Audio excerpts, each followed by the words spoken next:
This video is going to talk about the rise of Benito and Mussolini.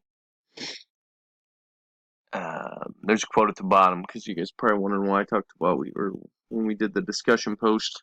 Is the individual more important than the state, or is the state more important, the most important thing? The quote at the bottom is everything in the state, nothing outside the state, nothing against the state. Because we're going to talk about his political philosophy and how that led to um, a new form of government that's going to take place. So problems in Italy after World War One. All right, you're going to write down 3 of these. Uh, Italy was exhausted. They're economically strained.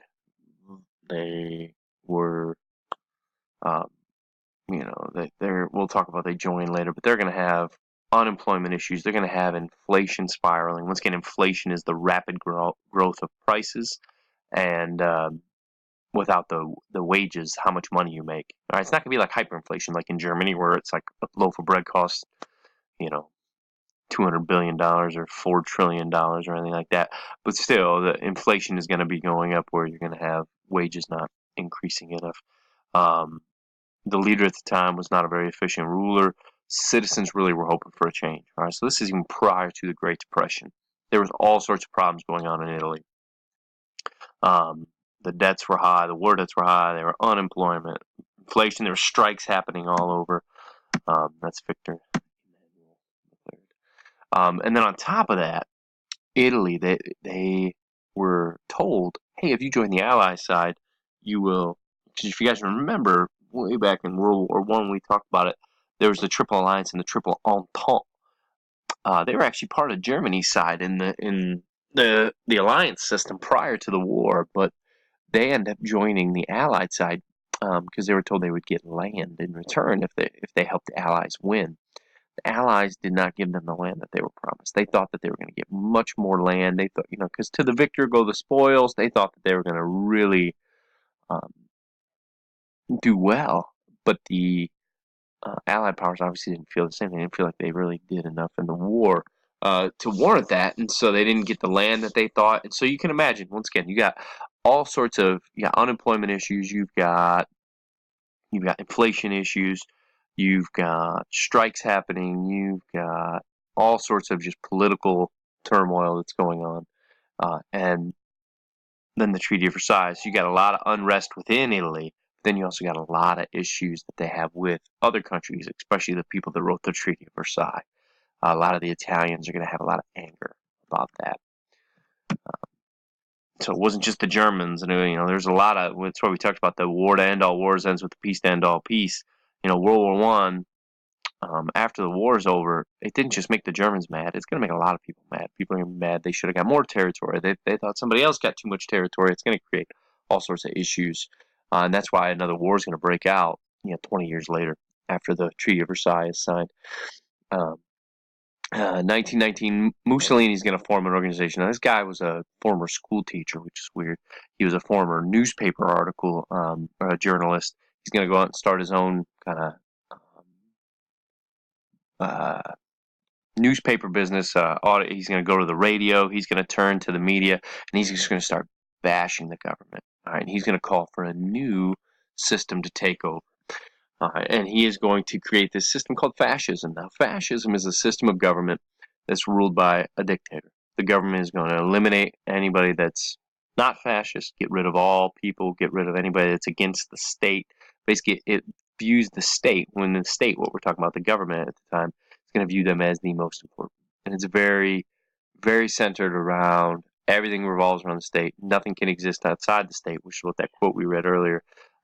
Very strong nationalism and very racist, honestly, with the way that they're going to run things. And so, individuals basically, as fascism conceives of the state as an absolute, in comparison in which all individuals or groups are relative, only to be conceived in their relation to the state. Basically, you only exist to serve the state in fascist society. You have significance based on what you can give to the state.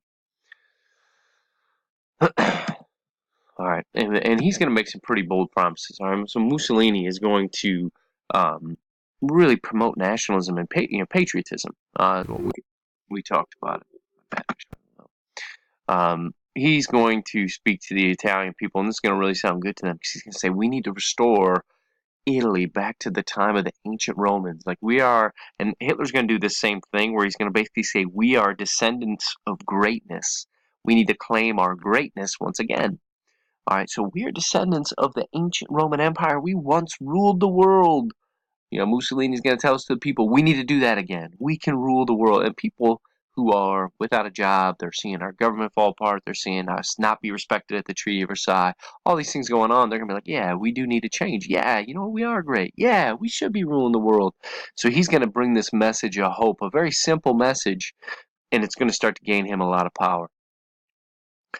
All right, and so he's going to really use the people's pride in their nation as a rallying cry, and their hatred toward other European countries too, to do this. And so he's going to spread this fascist belief, around, basically calling for people to take up arms, to get rid of this government, and put him in charge so he can return them to greatness.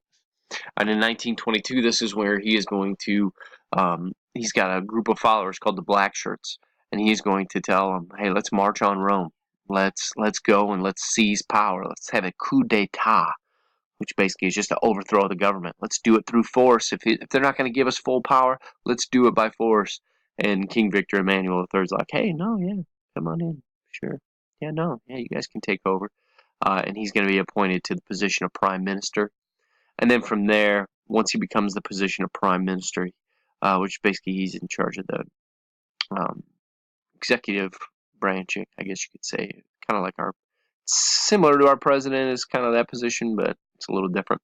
But basically, from that position, he's gonna roll that into being a dictator, or El Deuce, which is the leader of the country. All right, and this is going to be significant because once he uses the chaos that's happening in Italy, rolls that into him taking over, he is going to get quick on having a secret police. He's going to use his the OVRA is what it's called. He's going to silence all political parties. He's going to be promoting propaganda like crazy to get people to buy into what he's doing, and he's going to basically say, if you're not with us, you're against us, and he's going to remove anybody that's against him, and he's going to encourage anybody that's with him. And this is where the state is the most important thing to him. And probably one of Mussolini's most significant attributes is the fact that he is going to be an inspiration to Adolf Hitler. Hitler's going to see this extreme nationalism. He's going to see this extreme, the way he's able to rally the people by using the message of hope, using the hatred that they have in place, the anger that they have in place. He's going to find a way to use that, and he's going to be more efficient at it than Mussolini is. But Mussolini, from afar, Hitler, this whole time, is watching what he does. And we're going to talk about when he one of the things Mussolini's going to do is he's going to go, we'll talk about, he's going to go and start taking over countries, because fascists are very much believers that war, you advance through war.